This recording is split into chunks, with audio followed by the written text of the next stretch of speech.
Welcome to NTD. Good morning. Here are today's top stories. Reports say the Biden administration is working on a new $1 billion arms sale to Israel. This as the White House threatens to veto a GOP-backed bill that would make him send certain weapons there. Former Trump attorney Michael Cohen will be the last witness called by prosecutors in former President Trump's New York trial. What's next for Trump in court? Maryland and West Virginia hold Senate primaries. Could Republicans flip the Senate this fall? We look at the results. The Justice Department says Boeing is now open for criminal prosecution. The DOJ accusing the plane maker of falling short of terms from a 2021 settlement after two crashes killed nearly 350 people. Multiple power outages before the fatal crash. That and more in a new government report on the deadly Baltimore bridge disaster. Chinese automaker BYD unveils a new EV in Mexico after the new tariff hike announcements from the Biden administration yesterday. We unpack the situation with the host of Business Matters. People under 50 are more at risk of cancer in the colon. Why is this happening, and why in this day and age? Preservatives, environmental toxins, and modern practices. The head of a cancer screening lab tells us how to keep safe.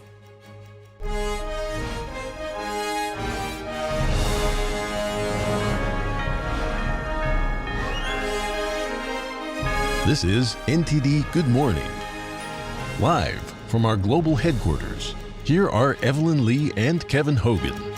Welcome to NTD. Good morning. Today is Wednesday, May 15th. Yeah, and here we see President Biden reportedly getting ready to send the weapons he wants to Israel to minimize those civilian casualties.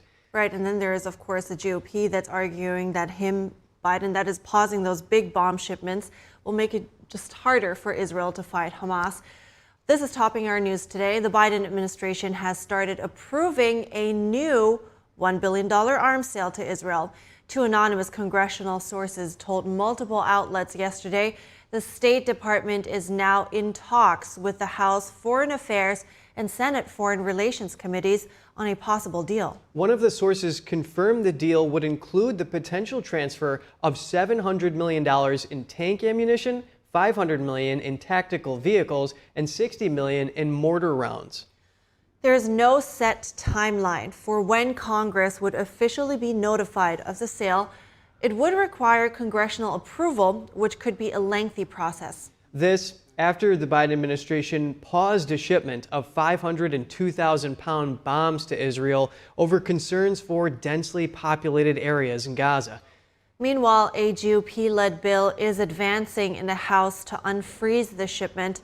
Lawmakers say the bill will ensure all deliveries of weapons that Congress has appropriated. President Biden is threatening to veto any bill that would make him send certain weapons there.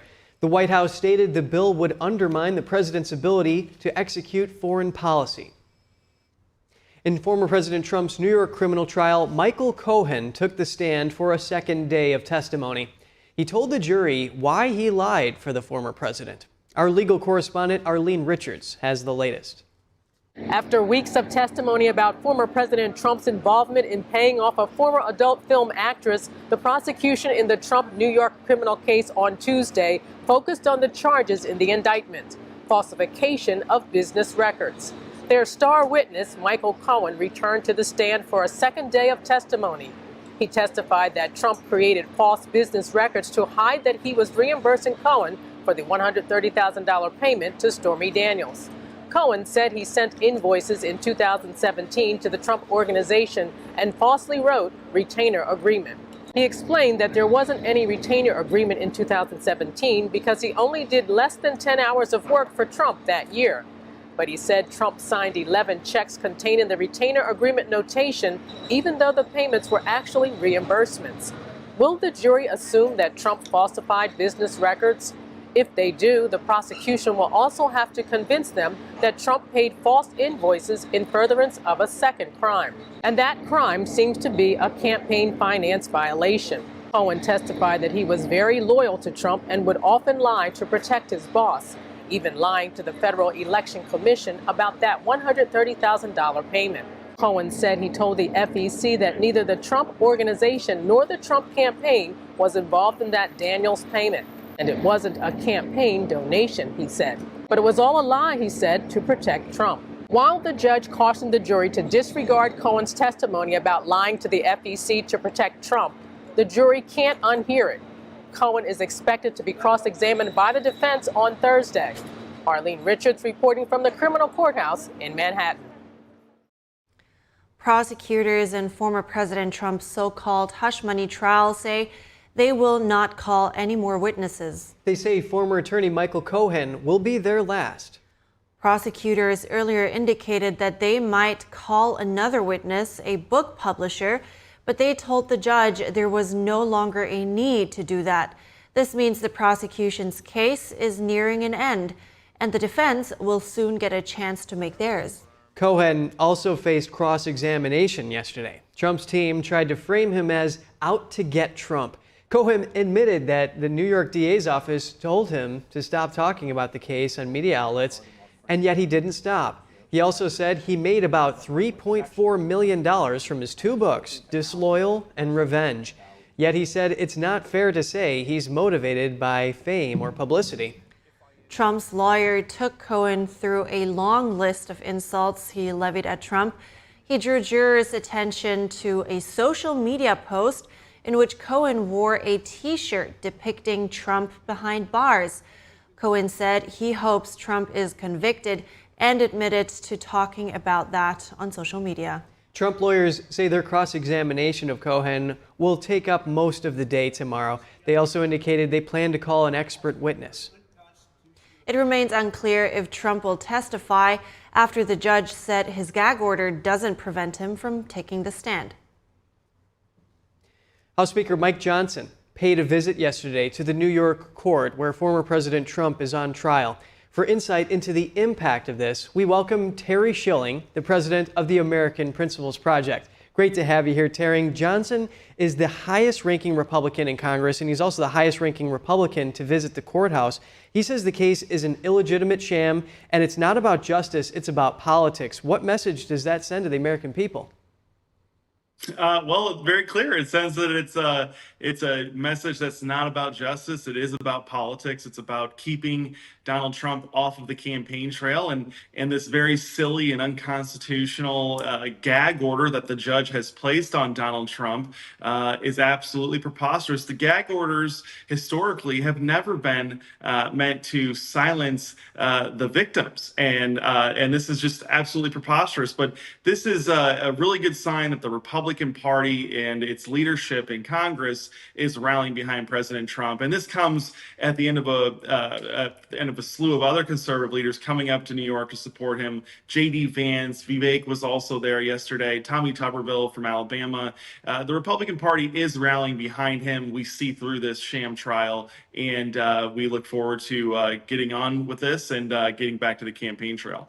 So, Terry, media are categorizing this visit as remarkable moment in American politics. What does the speaker being there show Trump's support change in terms of the national conversation surrounding this trial?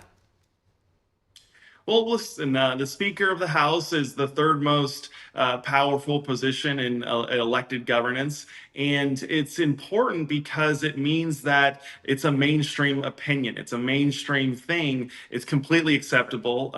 Mike Johnson is represented by every basically Republican member of Congress and their, the people that send them to Congress. And so for him to endorse the defense of Donald Trump, it says that this is not some fringe thing, right? And think about the last time that you saw a Republican speaker come to the criminal defense of anyone, right? And side with them and defend them and call it a sham trial. It's very rare for the Speaker of the House to get involved in any trial, let alone the prosecution of a former president.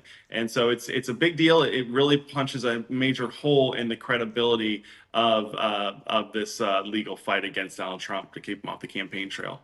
And Speaker Johnson is, of course, a Republican, but he has bridged the aisle here, working with Democrats on some bipartisan issues, too. And he says that as Speaker, he represents the full range of the political spectrum.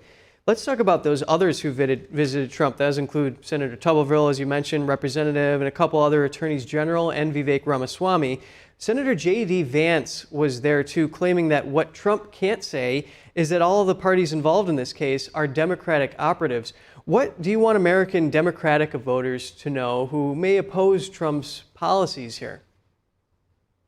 Well, I would just, I come from a long line of working class Democrats. My great grandparents and my grandparents, they really loved their Social Security and Medicare, but they didn't like abortion. They certainly would be rolling over in their graves if they knew about all of this transgender madness that Democrats are forcing on our kids. And so what I would urge every Democratic voter in America to really think about and to analyze is this actually the Democratic Party that you grew up with? Is this the Democratic Party that your parents grew up with or that your grandparents grew up with? This is not them. This is an oppressive, tyrannical political party that has co-opted a very strong and robust party that had really protected workers and retirees and actually had contribute a lot, but they are now weaponizing the government against their political opponents. And that's not something that's American, that's anti-American. And I just urge them to really reconsider their support for Democrats and to stop listening to all of the lamestream media, MSNBC, CNN. These people are lying to you and they're manipulating you. So really analyze the facts of each of these cases and cast a clear vote. Don't let just one media outlet shade your information. Well, thank you for coming on this morning. Terry Schilling, president of the American Principles Project. First son Hunter Biden's federal gun case will be tried next month. A judge denied a motion to postpone the trial yesterday. The defense argued they needed more time to gather witnesses and review evidence presented by the prosecution. Lawyers wanted the trial postponed until September. Judge Mary Ellen Noreika said she was confident everyone can accomplish what needs to be done before the trial starts on June 3rd. Hunter Biden has pleaded not guilty in the federal firearms case. Prosecutors accuse him of lying on a form about drug use to buy a gun. The first son is also facing charges in a separate California tax case. That case is expected to be tried in late June. The bribery case against Senator Bob Menendez is expected to start in a New York federal court this week. The judge has made numerous rulings on witnesses, including one that prevents a psychiatrist from testifying about Menendez's alleged mental issues. Court filings show Menendez's lawyers wanted a doctor to discuss trauma caused by the suicide of Menendez's father and his family's land being confiscated in Cuba. Prosecutors say Menendez allegedly took bribes while serving as an agent of a foreign government. He and two other co-defendants have pleaded not guilty. Opening arguments could start Wednesday afternoon. And coming up, we take a look at the results of key Senate primaries in Maryland and West Virginia. A boost for Republicans there and a chance to take control of the Senate in the fall. Stay tuned.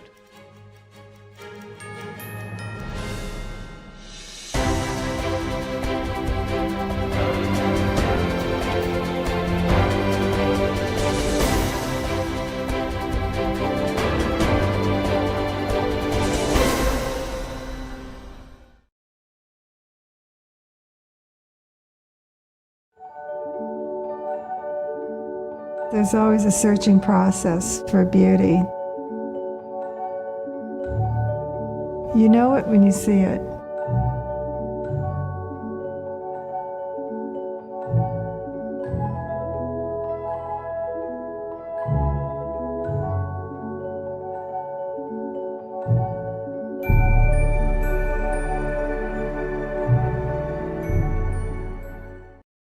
As we naturally age, many people are getting zero amount of this incredible and unique substance. That's when we start seeing an impact in our joints, skin, nails, and even our digestion. People ask me, Dr. X, what is the #1 supplement I should be taking? My answer is multi-collagen protein. People's reactions to me, people were like, what are you doing?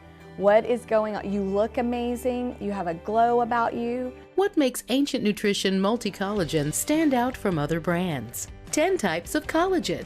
It's grass-fed, pasture-raised with vitamin C and probiotics. It's proven to reduce joint discomfort rapidly, continuously, and persistently. It improves the appearance of crow's feet after 4 weeks and improves skin tone after 8 weeks. And it promotes hair thickness, growth, and a reduction in hair breakage. It has transformed everything from my hair. Like, my hair was starting to kind of just, come out, and I don't have that anymore. My skin feels amazing. Call the number on your screen and find out how to get a free bottle when you order, plus free shipping and our 30-day money-back guarantee. And as a bonus, we will include Dr. Josh Axe and Jordan Rubin's revolutionary book, Multi-Collagen Makeover, free with your order, plus free shipping and free returns. I have implicit trust in Dr. Axe because the plan worked. I'm living proof of it. This is the collagen protein that is backed by clinical studies. It's what my family uses, it's what I use, and I know you're gonna benefit in a big way as well. Love the results or get your money back. This special TV offer is not available in stores. Call the number on your screen or go online now.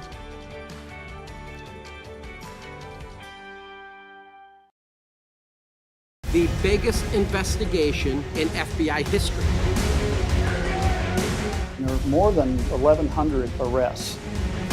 I sacrificed my dream job to share this information with the American people.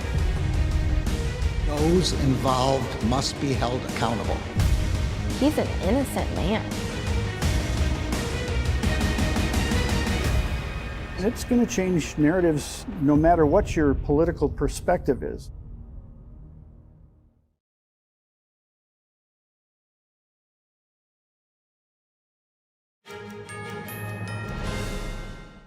Thanks for staying with us. Maryland and West Virginia in the spotlight as Republicans attempt to flip the Senate this November. Both states held Senate primaries yesterday. NTD's Jeremy Sandberg has more on the results. In Maryland, former Governor Larry Hogan clinched the Republican nomination for Senate. He easily beat Robin Ficker, who ran a self-funded campaign. Ficker pitched himself as a pro-Trump outlier taking on the Republican establishment. Hogan has over 60% of the vote counted. A poll last month showed him ahead of the top Democratic contender for Senate in a hypothetical race. Maryland has not had a Republican senator in nearly 40 years.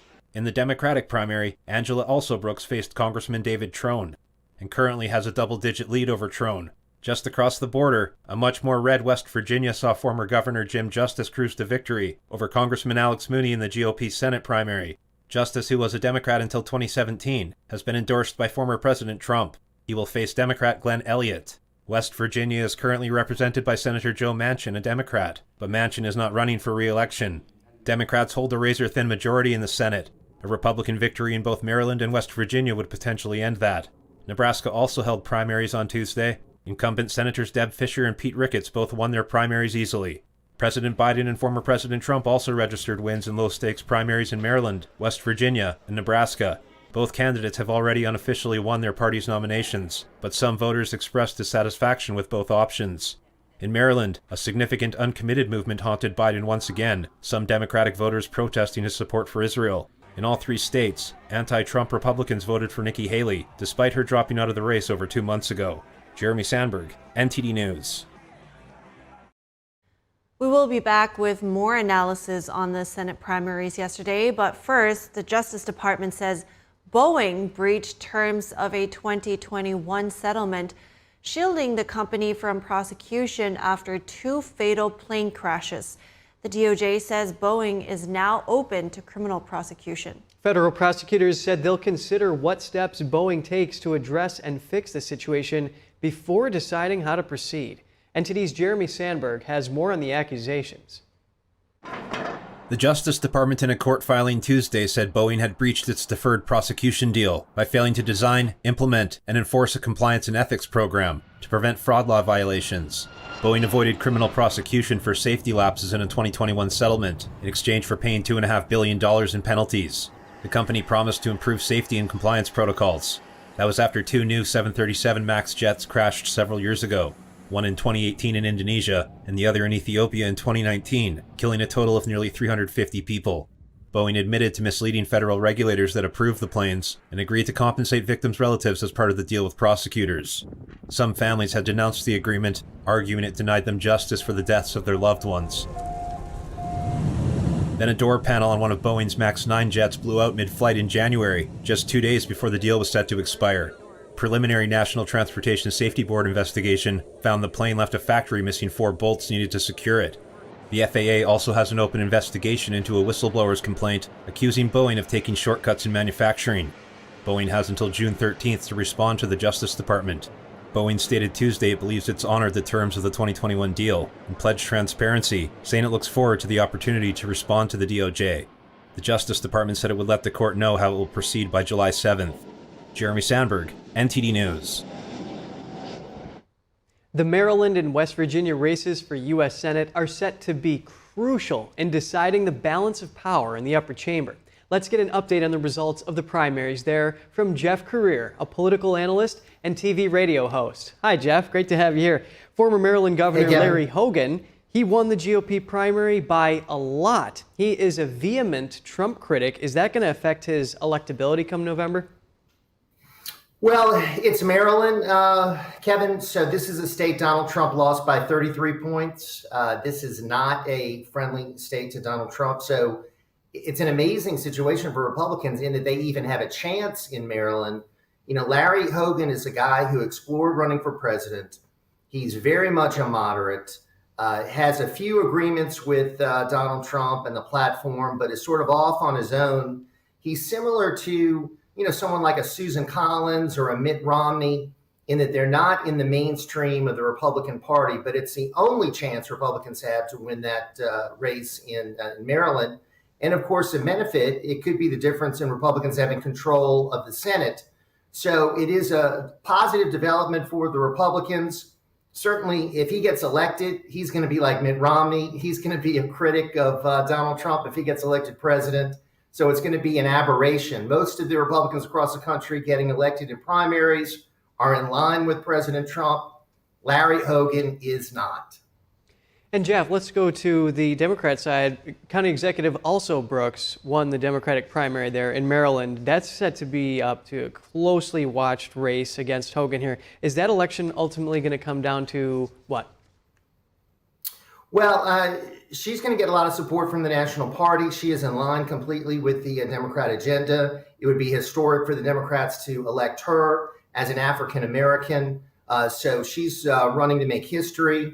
I would say she's going to be a very tough opponent for Larry Hogan. That's going to be a close race. And it's going to be one that I think the Democrats are going to pour a lot of money into because they're not going to want to lose that seat. If they lose Maryland, they lose the Senate. And it's going to be one that they're going to fight hard to hold on to.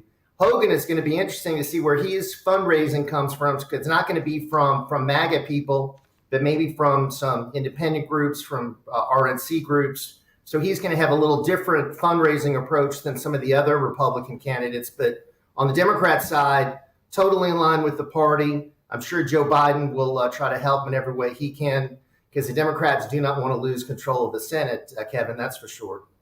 Okay, Jeff, let's move on here. Trump endorsed Governor Jim Justice, who we just heard was projected to win the GOP Senate primary in West Virginia. He's set to face off against Glenn Elliott. What are the defining issues going to be in that race? That's going to be a lot of national issues there. Who's closer to Donald Trump? Of course, who has been in that seat has been the most moderate maverick in the Senate, and that is Joe Manchin. So the Democrats are going to lose this seat, Kevin. It's going to be a pickup. Governor Justice is very, very popular. He's a little bit of a maverick in himself in that he's not completely in line with the whole Trump agenda, but he does have the president's support. He does support him. West Virginia is, I would say, arguably, Kevin, the most pro-Trump, pro-MAGA state in the nation. Joe Manchin knew that he was not going to be able to hold on to that seat. So this is going to be a pickup for the Republicans and going to help them big time. The whole election season this time, Kevin, is helpful to the Republicans because the Democrats have to defend more seats in this upcoming election. And Jeff, to your point, former President Trump won West Virginia by nearly 40 points there in 2020. So we're going to see what happens. Jeff Career, political analyst and TV radio host. Thank you. Thanks, Kevin. And who's tougher on China? President Biden hiking tariffs on Chinese imports, while Trump says he's the one who started it. The two, however, differ in their exact approaches to protecting American industries. NTD's White House correspondent Iris Tao has more from the White House. President Biden on Tuesday announced that he's raising tariffs on an array of Chinese imports, in particular in strategic industries, and that includes tripling tariffs on steel and aluminum to 25%, doubling the rate on semiconductors to 50%, and quadrupling tariffs on Chinese EVs to 100%. And President Biden says that's to punish China for its unfair trade practices that hurt American businesses. Watch. China heavily subsidized all these products, pushing Chinese companies to produce far more than the rest of the world can absorb, and then dumping the excess products onto the market at unfairly low prices, driving other manufacturers around the world out of business. It's not competition, it's cheating. The Biden administration also announced that it's now officially keeping the over $300 billion worth of tariffs imposed on China by Trump. It comes as both Biden and Trump are trying to appeal to voters as the tougher on China candidates, sometimes using strikingly similar rhetoric. Europe is being flooded with Chinese cars, but I'm not going to allow it to happen in our car and truck industry. They're driving manufacturing companies out of business in Europe, but we won't let that happen here in America. The White House says Trump's tariffs are too broad, while Biden's are effective and targeted and will not raise prices on American consumers. But former President Trump says Biden's new tariffs are too little, too late. I guess they should have done it a long time ago, but they've also got to do it on other vehicles, and they have to do it on a lot of other products, because China's eating our lunch right now. And as the Chinese government is trying to rely on a surge of exports to revive its slumping economic growth, the new tariffs can really not only deal a blow to China's global ambitions in strategic industries, but also thwart that means of revival for the Chinese economy. Reporting from the White House, Iris Tao, NTD News. Stay with us. Multiple power outages before the fatal crash. That and more in a new government report on the deadly Baltimore bridge disaster.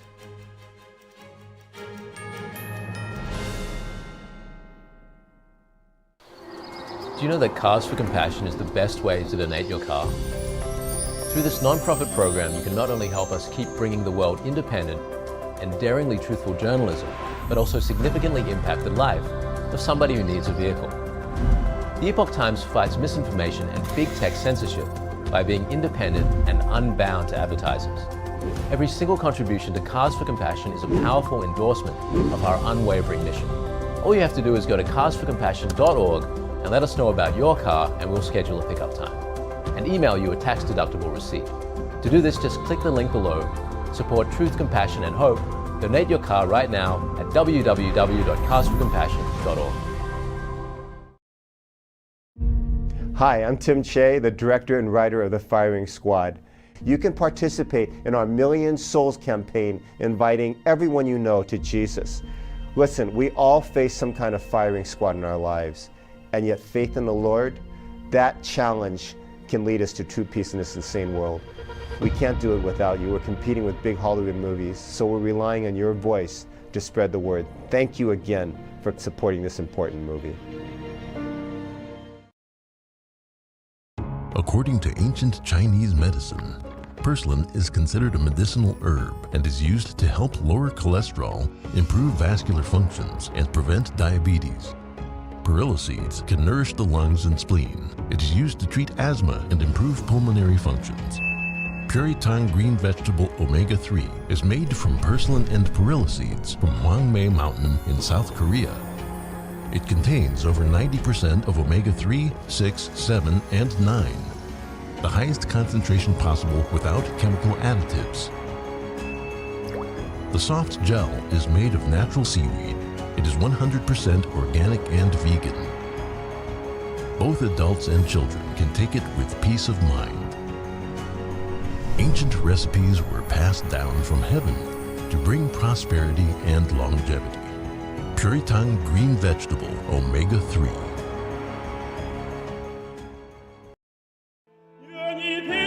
The 2024 NTD Night International Chinese Vocal Competition is scheduled to take place at Merkin Hall, Kaufman Music Center in New York from September 18th to 21st. The competition specially invites vocalists from the world-famous Shenyun Performing Arts to serve as judges. The prestigious Gold Award is $10,000. Chinese vocal artists aged 18 to 50 are welcome to register.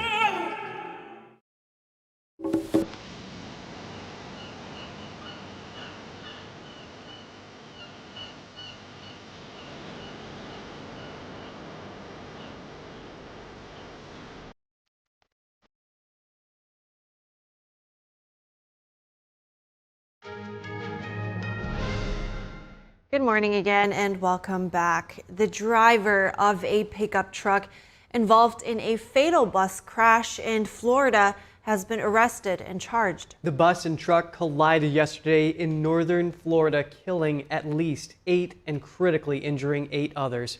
Police say Brian Howard has been charged with 8 counts of manslaughter while driving under the influence. Another 37 bus passengers were taken to the hospital with non-life-threatening injuries.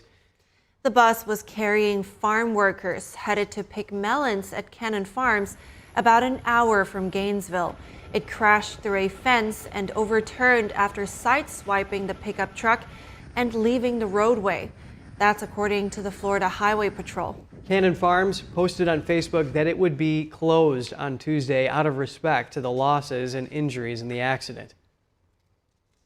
An update on the Baltimore bridge collapse aftermath. A new report says the cargo ship Dolly lost electrical power several times before crashing into the Francis Scott Key Bridge in March.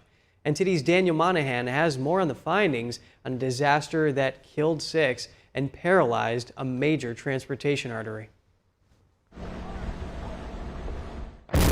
The National Transportation Safety Board says the Dolly experienced a blackout during in-port maintenance about 10 hours before leaving Baltimore. And then again, shortly before the crash. The board said the cargo ship had other outages as well, including one about 4 minutes before the crash when electrical breakers unexpectedly tripped. That caused a loss of power to all shipboard lighting and most equipment. At that point, it was just over half a mile from the bridge.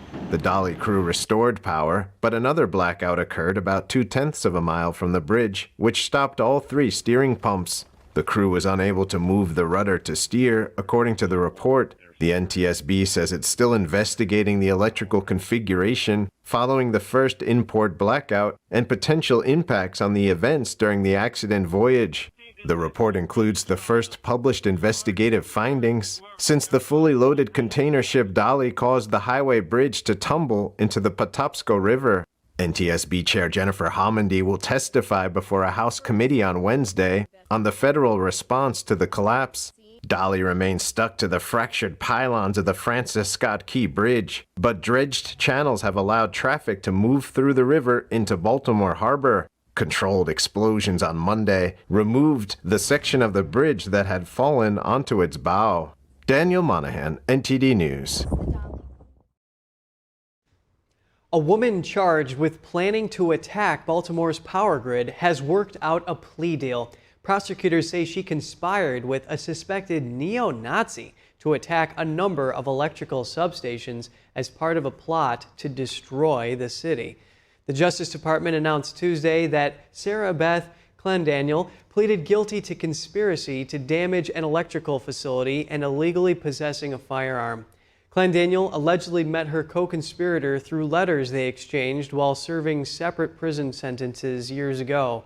The man, Brandon Russell, is a co-founder of the violent neo-Nazi group Adam Waffen Division.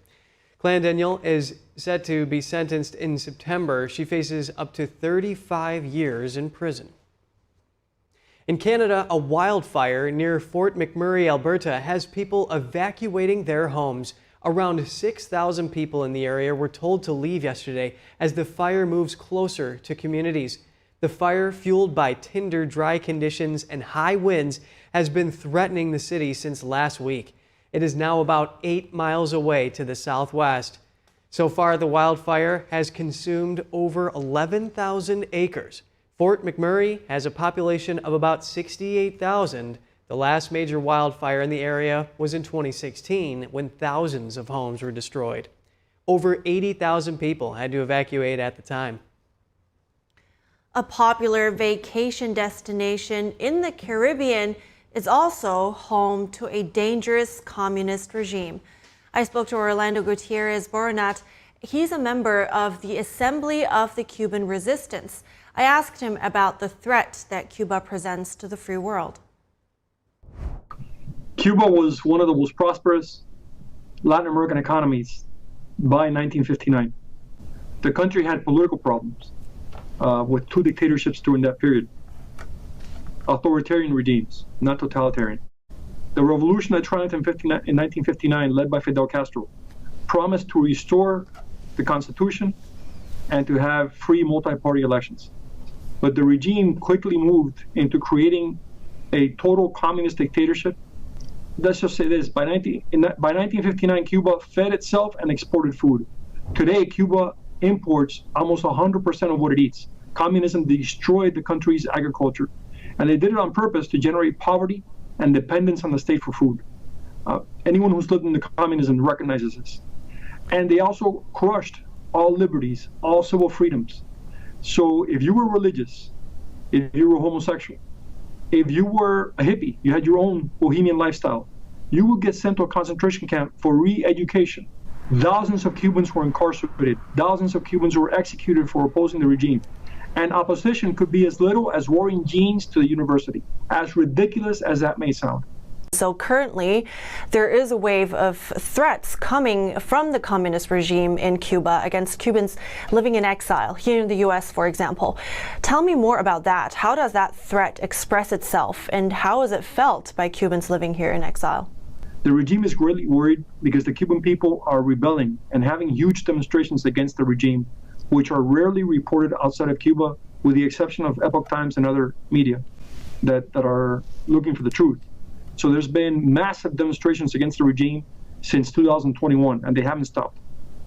The regime is trying to intimidate or eliminate the support of exiles for those demonstrations. And in the case of the coalition of organizations that I coordinate, the Assembly of the Cuban Resistance, the regime has been trying to intimidate us into stopping our activity. How have they done this? Death threats, vicious physical attacks, surveillance, and an overt and covert campaign of intimidation against us. And you're on what Cuba calls its terrorist list, right? So tell me more about how you found out about that and what exactly landed you on it. Well, the terrorist list came after a long sequence of threats, of surveillance by the regime in the U.S., of physical attacks abroad. They announced that they had indicted us. In a totalitarian system, once you're indicted, you're guilty. I am under the group of charges that has to do with what we say, what we publish, what we write, and they say those are terrorist acts. It's not the first time they attack me. It's the first time they indict me. I have an open case by this regime against me. Tell me, what can the U.S. do better to protect Cubans here in the U.S.? I think the U.S. needs to keep that regime in the list of terrorist states. I think the U.S. should take more proactive policies to break up the Castro espionage network in the United States. I think that the U.S., Europe, and Canada should have a common front demanding freedom and democracy in Cuba, and not send a penny more to this regime until that happens.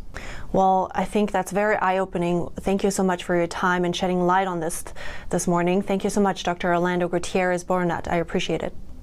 Thank you, Ellen.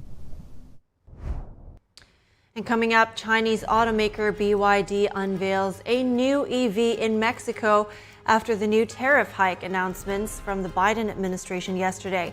We unpack the situation with the host of Business Matters. Tesla CEO Elon Musk doing business in China, but he also controls SpaceX, which provides military services to the U.S. through Starshield. Will the Chinese regime use leverage over its large EV market to try to influence Starshield operations? An analyst's perspective when we come back.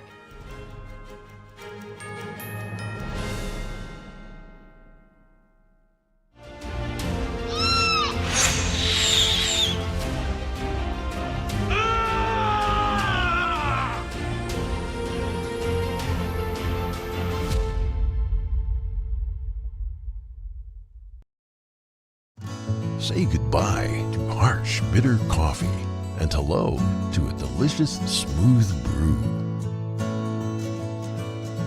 With specialty quality beans, expertly roasted in-house, you'll taste the difference with every sip. Fermented with a blend of 50 enzymes, Days Coffee delivers a rich brew like no other.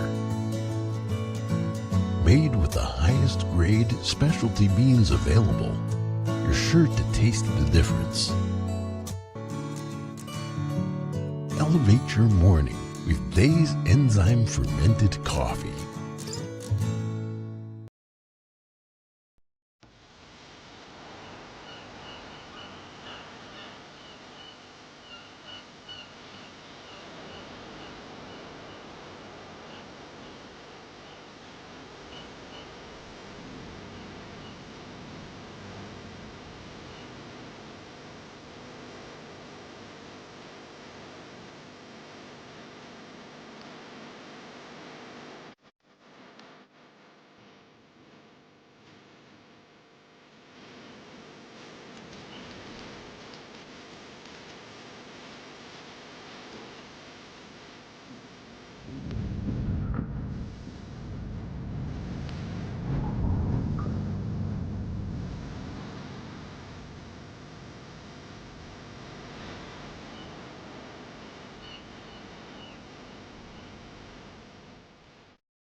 All right, I'm at the house, and I'm gonna head inside. Okay, come on, this door. I'm in the house. What do you see? Let me check the den. There's nothing in the den. Let me check the kitchen. There's no one downstairs, it looks like. Wait, what was that? I don't know. Let me head upstairs. What do you see? What the? Did you shut this bathroom door? No. Oh, What? It's not here. What do you mean? The gun's not here. What? Where is it? Oh my God. What's going on? Cam. Oh my God, what's going Cameron, are you in there? Open the door. Cam, please, please, open the door, Cameron. Come on, Cam.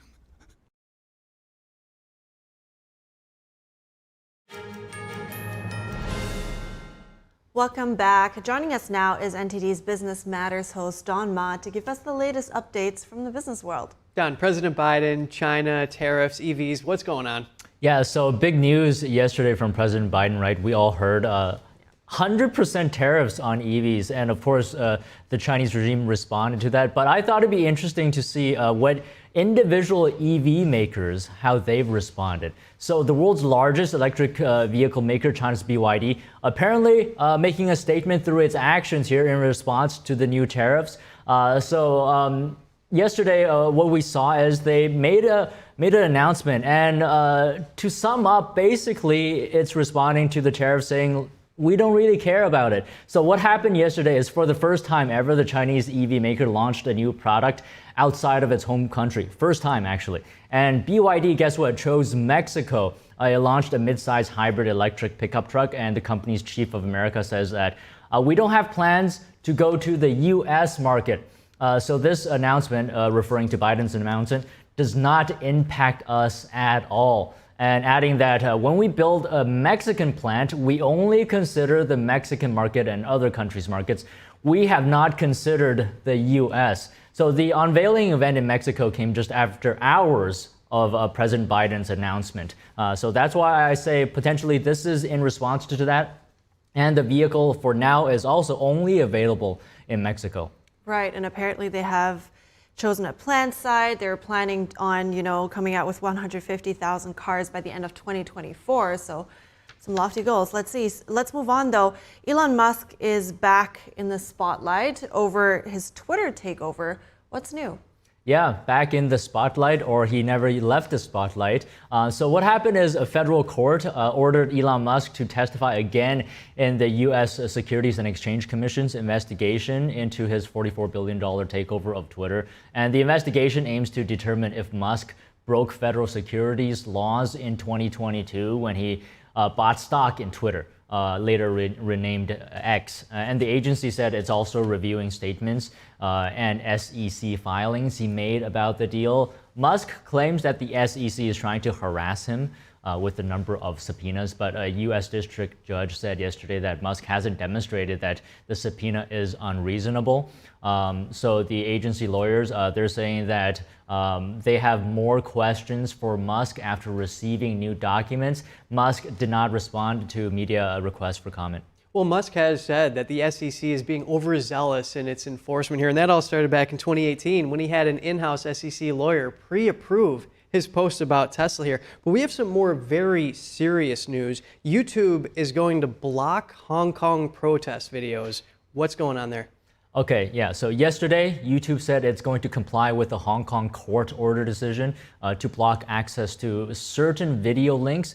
So the action actually follows a government application granted by Hong Kong's Court of Appeals to ban a protest song or a protest anthem called Glory to Hong Kong. YouTube said that it's disappointed by the court's decision, but will geo-block the videos for users on its platform in Hong Kong. And in a statement, YouTube said, quote, that we're going to continue to consider our options for an appeal to promote access to information. Eventually, though, links to the videos will no longer show up on Google search in Hong Kong as the company's systems process the changes. This is according to YouTube. And I'll just add another thing.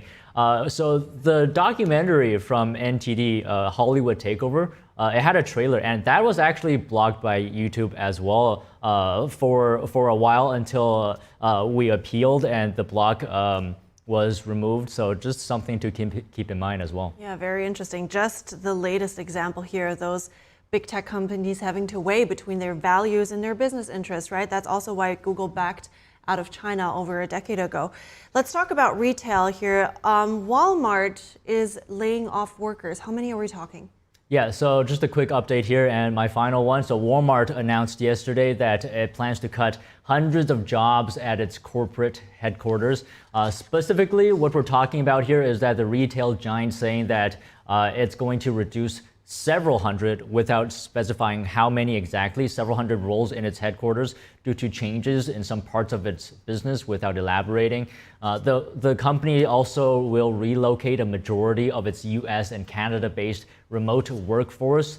And as well on a business update call rather with employees, remote workers were given until July 1st to decide whether to relocate or quit with severance. And this is according to a source familiar with the matter who spoke to Reuters. So those who choose to leave will receive 2 weeks of pay for every year they worked at Walmart as severance, the source said. Like other US companies, Walmart is shifting its strategy towards more in-person work after the pandemic induced remote working. And Walmart is the world's largest retailer and the country's largest private employer, by the way, with 2.1 million workers globally. Yeah, we're seeing a lot of challenges with Walmart, especially after they closed or announced that they would close those 51 health clinics here. Don Ma, host of Business Matters, thank you. Thank you. Thank you. Tesla CEO Elon Musk is involved with business deals in China, raising concerns about whether the communist regime in Beijing would use its hefty market for EVs as leverage over Musk to influence the operation of SpaceX's Starshield. That provides military services to the U.S. federal government. Gordon Chang, a political commentator and the author of The Coming Collapse of China, poses the question of whether the Chinese regime will soon control Musk and SpaceX. Here's why. Well, certainly Tesla is dependent on China. And we saw that when Elon Musk went to Beijing a week ago.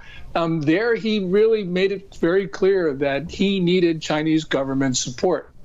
Now, China is concerned about SpaceX because SpaceX is critical for America's return to space. And with the Starlink constellation, it's important for military purposes because the U.S. is going to depend on Starlink when its satellites are taken down by China and Russia. So I'm very concerned, as are other people, that China will exert pressure on Musk through its leverage over Tesla in order to get what it wants with regard to SpaceX. Right. And Gordon, can you expand a little bit more on what China does want with regard to SpaceX? There are a couple of things. First of all, China wants to get to the moon before we return, because China wants to control the south pole of the moon, because that gives it critical advantages. SpaceX is absolutely essential for the United States to return to the moon, so I'm sure that they would like Musk to slow that down. But Starlink is important because in a war, both sides are going to lose a lot of satellites. Now, Starlink is important because it now operates 60% of the live satellites in low Earth orbit. That gives the U.S. a lot of resiliency because the military can use those in a war. And if they are the only ones that are operating, it gives the U.S. a critical advantage. Clearly, China doesn't want that, and it's been complaining about Starlink in a number of different ways. It's trying to build its own constellation, but until it catches up, and it's a long way behind, it will want Musk to go slow on Starlink. So, Gordon, there's a hypothetical that Cory Gardner, U.S. Senator from Colorado, who was the chair of the Foreign Relations Committee, a subcommittee in that committee, on exactly what would happen if China just says, okay, Elon Musk, we're going to call your credit line early if you don't do X, Y, and Z for us, and that could involve the Starlink command. So what are the national security risks that are associated with Musk doing business with China? Well, SpaceX is a major defense contractor. And this is because Musk is so dependent on China, we have to be concerned that they'll go to Musk and say, we want to know what your defense contracts are. This is the same problem, for instance, that McKinsey, the consulting firm, has, because it does consulting for the Pentagon, for the U.S. intelligence agencies, for law enforcement in the U.S., but it also has a lot of Chinese state contracts. So there's the same issue in a different context. But we've got to be really concerned that China will use its power over these important American institutions to get what it wants in the United States. In light of that risk, Gordon, what advice do you have for U.S. lawmakers surrounding this?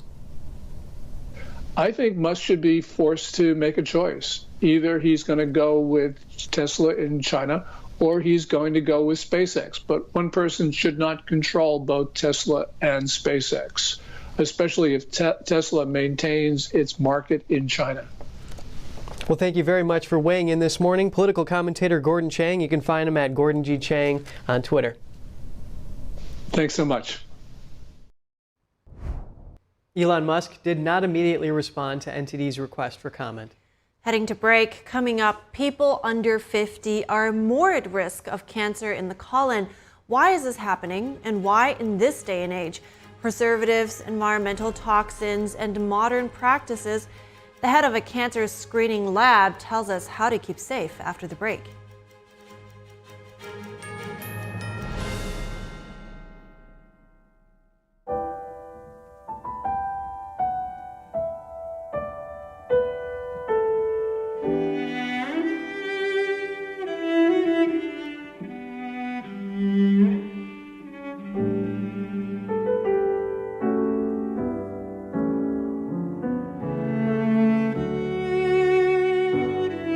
大提琴不仅仅是一件乐器，它是有生命、有感情的，需要我们精心的照顾。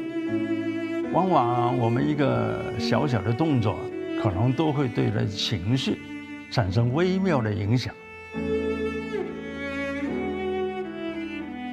天音的品牌是福星，我们对于传统的理念很荣幸被神韵艺术团选为指定供应商。时间是酿造音色的不可替代的陪伴。我跟大提琴已经有60多年的友情了，每一把琴都有它自己的个性，熟悉它，才能真正发挥它的潜力。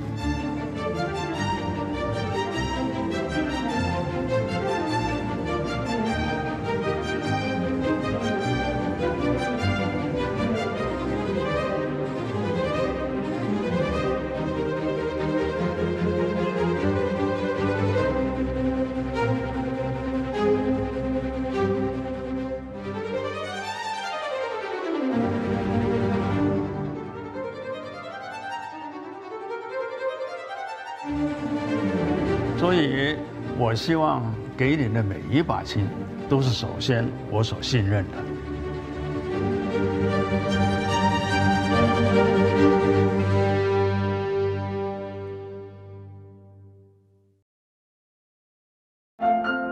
The shining gem of New England. This delightful seaside city of Newport is one of the most beautiful places in the state. Today, we bring you here as we meet with our friends and fellow musicians from the Hermitage Piano Trio. As a team, they have garnered multiple Grammy Award nominations with their breathtaking performances. Oh, wow, I did not think this instrument can make that sound, right? The pandemic made this reunion even more special. 3 of us, we like it because we feel music the same way, so... Don't miss us on the next episode of Piano Talks.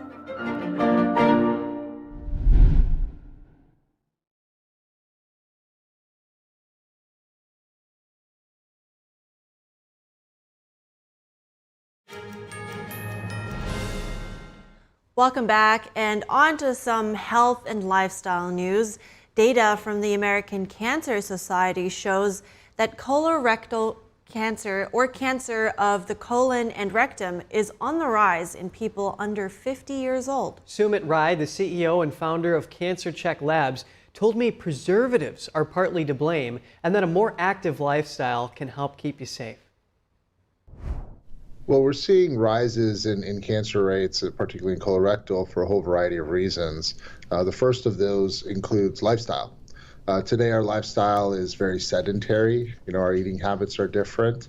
That gives rise to metabolic disorders like heart disease, inflammation, diabetes, all of which contribute to an environment that fosters cancer. And so I think we need a more active lifestyle, first and foremost, as opposed to a sedentary one, to combat those inflammatory type of conditions that contribute to cancer. The report goes into how the C-sections and even shifting from breast milk to infant formula can also generate more of these risks. Are those associated with what is now commonly practiced in the modern society? Yes, it is. And the third factor is really environmental exposure, all of which those contribute to. And so, whether it's using processed foods or processed milks for infants, whether it's chemical exposure during a type of surgery, or whether it's just an acne cream, there was a story a few weeks ago where benzoyl peroxide was detected to generate levels of benzene, because it's not hate stable, at thousands of times more concentration than what's acceptable. That benzene exposure, which is particularly teenagers, for example, younger patients, they use acne creams because they're going through puberty. The problem with that is most of them also are going through puberty with growth hormone surging through their blood. And growth hormone will make everything grow. Good cells, bad cells, cancer cells, non-cancer cells. So we're seeing environmental exposure from a lot of toxins in the environment, and then we're also seeing it applied at times that can be very dangerous for certain people, giving a rise in the rates of cancer incidence. So Sumit, maybe there are some things that are out of our control here, but there may be some things that we can do. What are some really simple steps that can help decrease our risk of colorectal cancer?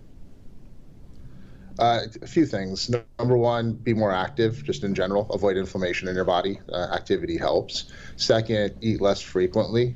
Try to fast. Some people adopt intermittent fasting. Some people adopt longer periods of fasting. See what's appropriate for you. Check with your physician, obviously. And that allow your body to have autophagy to kill off precancerous cells, like precancerous colorectal cells. And third, try to limit your level of environmental exposure to sort of toxins, chemicals, things that are processed, prepackaged, preservatives, et cetera. To the extent that you can emulate more natural foods, you will likely be better off. Those sound like all really great tips here. Sumit Rai, CEO and founder of Cancer Check Labs, thank you. Thank you for having me. I appreciate it. I really like those segments, really. That was a great interview, by the way, and I think just bottom line is you can gain, and it's so rewarding in the end for your health, for yourself, to just live and go that extra mile and put better things into your body and live a healthier lifestyle. Yeah, there's a common theme with some of these analysts saying, just back to basics, just eat healthy, really fresh foods. And the American Cancer Society says that regular screening can help prevent. Good one. All right, we're heading to a quick break right now, but we'll be right back with more, so stay tuned. NTD News, the fastest growing independent news source in America, bringing you breaking news from around the world. Expert analysis, investigative reporting, and original award-winning documentaries. We're known for our uncensored China coverage you won't find anywhere else. We cover the stories that affect you and shape our world without the political noise. We report from the heart with you in mind. Watch us right here on NTD News. Welcome to NTD. Good morning. Here are today's top stories. Reports say the Biden administration is working on a new $1 billion arms sale to Israel. This as the White House threatens to veto a GOP-backed bill that would make him send certain weapons there. Prosecutors in former President Trump's New York trial say they won't call any more witnesses. Former attorney Michael Cohen will be their last. What's next for Trump in court? Maryland and West Virginia hold key Senate primaries. Could Republicans flip the Senate in the fall? We take a look at the results. The Justice Department says Boeing is now open for criminal prosecution. The DOJ accusing the plane maker of falling short of terms from a 2021 settlement after 2 crashes killed nearly 350 people. And the Westminster Kennel Dog Club crowns its Best in Show winner. And in a different category, the first ever mixed breed dog takes top honors. Action thriller film A Dark Way Out gets its first Hollywood theater premiere. NTD's entertainment reporter was on the scene to get reactions from producers, actors, and audience members.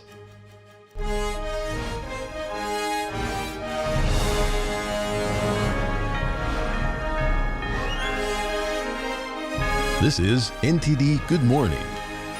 Live from our global headquarters, here are Evelyn Lee and Kevin Hogan. Hello, welcome to NTD. Welcome. Today is Wednesday, May 15th. Today's top news, the Biden administration has started approving a new $1 billion arms sale to Israel.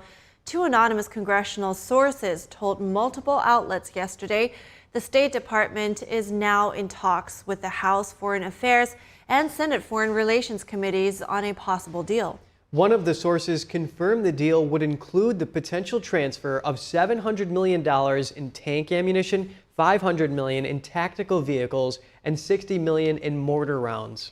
There is no set timeline for when Congress would officially be notified of the sale. It would require congressional approval, which could be a lengthy process. This after the Biden administration paused a shipment of 500 and 2,000-pound bombs to Israel over concerns for densely populated areas in Gaza. Meanwhile, a GOP-led bill is advancing in the House to unfreeze the shipment. Lawmakers say the bill will ensure all deliveries of weapons that Congress has appropriated. President Biden is threatening to veto any bill that would make him send certain weapons there. The White House stated the bill would undermine the president's ability to execute foreign policy. And at the same time, Biden has been warning Israel that he would stop supplying Israel with weapons if they go into Rafah. And after he paused one shipment, Republicans are now pushing a bill to force the president to continue the delivery. Let's hear more on the mixed messages. We're bringing in Aryeh Lightstone. He is a former advisor to the U.S. ambassador to Israel and former special envoy for the Abraham Accords. Good morning, Aryeh. Good to have you back on. Now, first of all, the White House said that it opposes the Republican bill that is aimed at forcing the president to send military assistance. But how much support do you think this could get in the House? Will it even reach the president's desk? The bill will pass. I don't see why the bill will not pass. President Biden spent the last 6 months encouraging Congress to pass overwhelming aid for Israel and for Ukraine. And when he decided that he doesn't want to provide that aid, Congress reasonably got upset about that. And now they're going to send legislation to the president saying, we did what you asked us to do. Why are you backtracking? Okay, that's a good insight. So Biden also says he would stop weapons shipments if Israel should launch a full incursion into Rafah. What would it mean, though, for Israel, if Biden would actually cut off Israel? What would be the immediate impact on the war? Well, the immediate impact on the war is Israel will have to take additional time to regroup and to find another source of munitions. But Israel will not be bullied by the United States of America or any other country in terms of getting their hostages out of Gaza and defeating Hamas that lives on its border. The interesting part about all of this is Israel has requested and is purchasing smart weapons that are designed to prevent civilian casualties. If they can't buy the smart weapons from the United States of America, they will produce or buy dumb weapons from someplace else, and in that way actually endanger far more civilians. So where do you think is President Biden's red line there? Anything that you could possibly pinpoint? Well, President Biden has painted himself into a corner. If Prime Minister Netanyahu does not go into Rafah, it will look as though he is just a puppet to President Biden. If Prime Minister Netanyahu does go into Rafah, now President Biden has to decide that not only is he pretending to be on Hamas's side, but is he going to fully be on Hamas's side and pull all defense support for the state of Israel. I don't know how President Biden follows through on this red line. He hasn't followed through on red lines with our enemies. I'm optimistic he won't follow through on red lines with our allies. So let's go back really quick to what we just heard, that Biden now wants to send more than $1 billion in additional weapons to Israel. Are there mixed messages there? How do you read them? I read them is that President Biden wants to be able to micromanage the rules, so the war. So Israel is requesting X in order to go into Rafah, and President Biden believes if he withholds X, then Israel will not go into Rafah. But hey, if I send you Y, don't worry about it. People will think that I stand on the side of Israel. And while Israel will figure this out, they're very nimble and they're very agile. The rest of the world looks at this and says, hang on one second. If Taiwan gets attacked by China, the United States of America is going to dictate how Taiwan defends itself. They'll only send X, but not Y. The same thing has happened in Ukraine. The same thing happened with Afghanistan retreat. So the rest of the world is looking and thinking that this president is not capable of making clear decisions. And when there are not clear decisions, images like you're seeing on the screen in front of you right now happen. In other words, chaos and disaster. Some very interesting insights as usual. Thank you so much, Ariel Lightstone, for your time today. Thank you. And prosecutors in former President Trump's so-called hush money trial say they will not call any more witnesses. They say former attorney Michael Cohen will be their last. Prosecutors earlier indicated that they might call another witness, a book publisher, but they told the judge there was no longer a need to do that. This means the prosecution's case is nearing an end, and the defense will soon get a chance to make theirs. Cohen also faced cross-examination yesterday. Trump's team tried to frame him as out to get Trump. Cohen admitted that the New York DA's office told him to stop talking about the case on media outlets, and yet he didn't stop. He also said he made about $3.4 million from his two books, Disloyal and Revenge. Yet he said it's not fair to say he's motivated by fame or publicity. Trump's lawyer took Cohen through a long list of insults he levied at Trump. He drew jurors' attention to a social media post in which Cohen wore a T-shirt depicting Trump behind bars. Cohen said he hopes Trump is convicted and admitted to talking about that on social media. Trump lawyers say their cross-examination of Cohen will take up most of the day tomorrow. They also indicated they plan to call an expert witness. It remains unclear if Trump will testify after the judge said his gag order doesn't prevent him from taking the stand. And first son Hunter Biden's federal gun case will be tried next month. A judge denied a motion to postpone the trial yesterday. The defense argued they needed more time to gather witnesses and review evidence presented by the prosecution.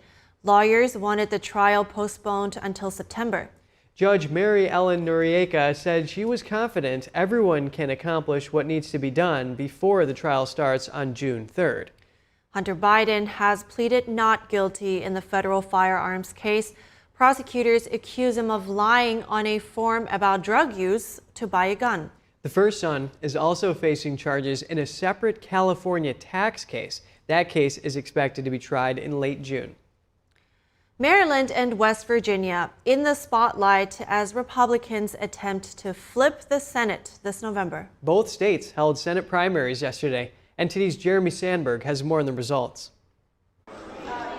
In Maryland, former Governor Larry Hogan clinched the Republican nomination for Senate. He easily beat Robin Ficker, who ran a self-funded campaign. Ficker pitched himself as a pro-Trump outlier taking on the Republican establishment. Hogan has over 60% of the vote counted. A poll last month showed him ahead of the top Democratic contender for Senate in a hypothetical race. Maryland has not had a Republican senator in nearly 40 years. In the Democratic primary, Angela Alsobrooks faced Congressman David Trone, and currently has a double-digit lead over Trone. Just across the border, a much more red West Virginia saw former Governor Jim Justice cruise to victory over Congressman Alex Mooney in the GOP Senate primary. Justice, who was a Democrat until 2017, has been endorsed by former President Trump. He will face Democrat Glenn Elliott. West Virginia is currently represented by Senator Joe Manchin, a Democrat, but Manchin is not running for re-election. Democrats hold a razor-thin majority in the Senate. A Republican victory in both Maryland and West Virginia would potentially end that. Nebraska also held primaries on Tuesday. Incumbent Senators Deb Fischer and Pete Ricketts both won their primaries easily. President Biden and former President Trump also registered wins in low-stakes primaries in Maryland, West Virginia, and Nebraska. Both candidates have already unofficially won their party's nominations, but some voters expressed dissatisfaction with both options. In Maryland, a significant uncommitted movement haunted Biden once again, some Democratic voters protesting his support for Israel. In all three states, anti-Trump Republicans voted for Nikki Haley, despite her dropping out of the race over 2 months ago. Jeremy Sandberg, NTD News. The bribery case against Senator Bob Menendez is expected to start in a New York federal court this week. The judge has made numerous rulings on witnesses, including one that prevents a psychiatrist from testifying about Menendez's alleged mental issues. Court filings show Menendez's lawyers wanted a doctor to discuss trauma caused by the suicide of Menendez's father and his family's land being confiscated in Cuba. Prosecutors say Menendez allegedly took bribes while serving as an agent of a foreign government. He and 2 other co-defendants have pleaded not guilty. Opening arguments could start Wednesday afternoon. The Justice Department says Boeing breached the terms of a 2021 settlement, shielding the company from prosecution after 2 fatal plane crashes. The DOJ says Boeing is now open to criminal prosecution, but Boeing will have an opportunity to respond to its breach of the agreement and steps it will take to address the situation. In a letter to the judge who oversaw the deferred prosecution deal, the DOJ said Boeing breached the terms by failing to design, implement, and enforce a compliance and ethics program to prevent fraud law violations. Boeing avoided criminal prosecution after 2 fatal 737 MAX crashes in exchange for paying $2.5 billion in penalties and promising to improve its safety protocols. Boeing argued Tuesday it believes it's honored the terms of the 2021 deal. The company said it looks forward to the opportunity to respond to the DOJ. Boeing has until June 13th to respond. The Justice Department said it would let the court know how it will proceed by July 7th. And the driver of a pickup truck involved in a fatal bus crash in Florida has been arrested and charged. The bus and truck collided yesterday in northern Florida, killing at least 8 and critically injuring 8 others. Police say Brian Howard has been charged with 8 counts of manslaughter while driving under the influence. Another 37 bus passengers were taken to the hospital with non-life-threatening injuries. The bus was carrying farm workers headed to pick melons at Kennel Farms, about an hour from Gainesville. It crashed through a fence and overturned after sideswiping the pickup truck and leaving the roadway.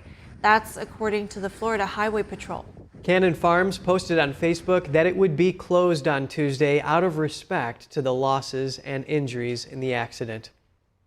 And coming up, action thriller film A Dark Way Out gets its first Hollywood theater premiere. NTD's entertainment reporter was on the scene to get reactions from producers, actors, and audience members. And the Westminster Kennel Dog Club show crowned its Best in Show winner yesterday. And in a different category, the first ever mixed breed dog took top honors.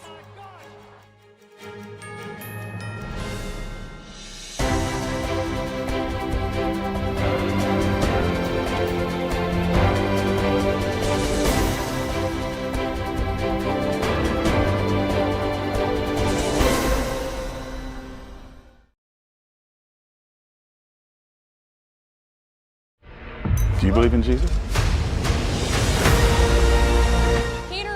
The one-time drug dealer turned pastor, along with 2 others, will be executed at 12 midnight local time. I thought this would be our final run ever.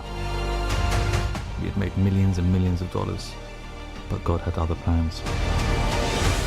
We'll walk straight out of here, pretend to be the media. This pathetic maggot got caught trying to escape my prison. He's a changed person. He's a new man. I found Christ in here. I found Christ too. My name is Peter Lowe, and I will be executed in 2 hours. Why am I being executed, you ask? Salvation is a gift.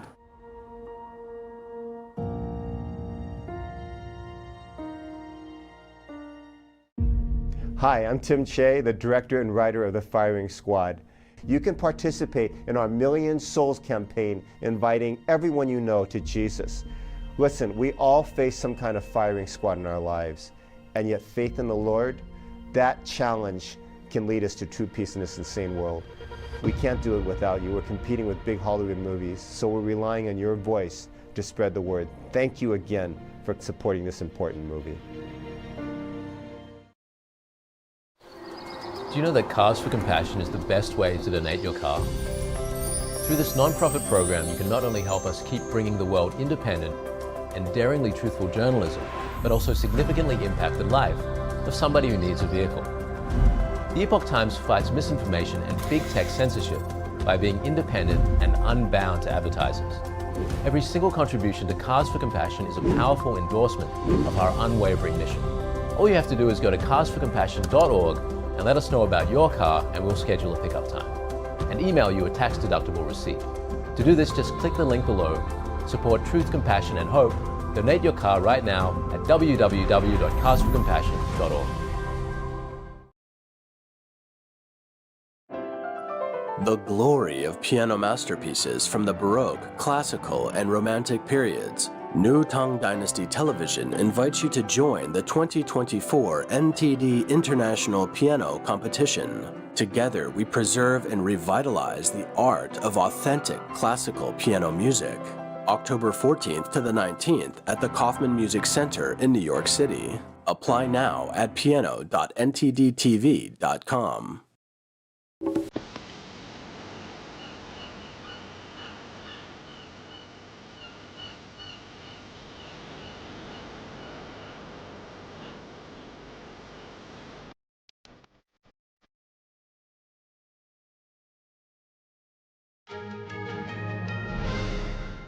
Welcome back. Hollywood rolled out the red carpet for action thriller A Dark Way Out over the weekend for the film's first theater premiere. NTD's entertainment reporter Ruby Lavelle was there to talk to actors, producers, and audience members. Let's take a look. I'm in Hollywood for the film premiere screening of this fantastic thriller, A Dark Way Out. Packed with an all-star cast with huge Hollywood names like Danny Trejo, Rhoda Griffiths, Dermot Mulroney, the list goes on. And directed by Reggie Corelli. So I'm here with the man of the moment. Congratulations, director, producer, writer, and starred in this film, A Dark Way Out. Congratulations. I mean, you've got like over 30 actor credits. You do all kinds of roles. You do comedy so well. Oh, thank you. Thank you. I don't want to ever be in a box. I don't think we as an actor or director or producer, we should ever be put in a box. So for what I try to do, whatever hits me, I'm going to go with it. I don't want somebody to say, you can only do comedy. And it's like, no, but I can write a drama, I can write a thriller, I can write an action. So if you do that, your whole spectrum's wide open. So. Well, he called me back and he was like, I need you to play a completely different character in this. In The Hit, I was like this sweet girl next door. Yeah. In this one, I am a villain that you're going to hate. Congratulations first on your number 4 on Netflix movie. Oh, thank you. Yeah, it's One More Shot with myself and Scott Adkins and Tom Berenger. And so it's number 4 on the Netflix right now, on the way to number 1. Yeah, tell us about what you play. I play a character in the bad guy crew. It's kind of a cool cat and mouse game in there. Man, I love it. So, I mean, you are also a stand-up comedian, but what are the roles that you love to play? You know what? If the project's good, I'm on board. I love it. Suzanne Lyons, how are you? I'm very good, thank you. Now, this is a Snowfall production. Snowfall Films and then Reggie's company, of course. I worked with Reggie, which was so much fun. Fantastic. We've been friends for 15 years and finally got a chance to work together. It's a thriller, which is one of my favorite films. It was my 13th film because I just love thrillers. I just love scaring people. Yeah. So, here with accomplished actor Stephen Root. We all know him from King of the Hill. I mean, your list goes on. Tell us some of your favorite roles. Well, I'll tell you, I just finished doing a movie with Idris Elba and John Cena called Heads of State. Wow. It'll be an action comedy coming out at the end of the year. Why are you here for this today? Well, Reggie and I worked together years ago on my show News Radio, which was an NBC show, and a few years ago, and he had started writing and producing, and I just always want to support him. I'll be talking to some of the audience members after the screening to see what they thought about this movie. I thought it was excellent. Nice turns. You know, usually I could predict the movie. I probably had one prediction. Right. Yeah, I was laughing. The comedy was just like at the perfect moment to take the edge off how the suspense was, you know? Yeah. So I liked the way they combined that together. It was very, it led to one spot to another, and then, but I liked the humanity he brought to it. This has been Ruby Lovell, NTD.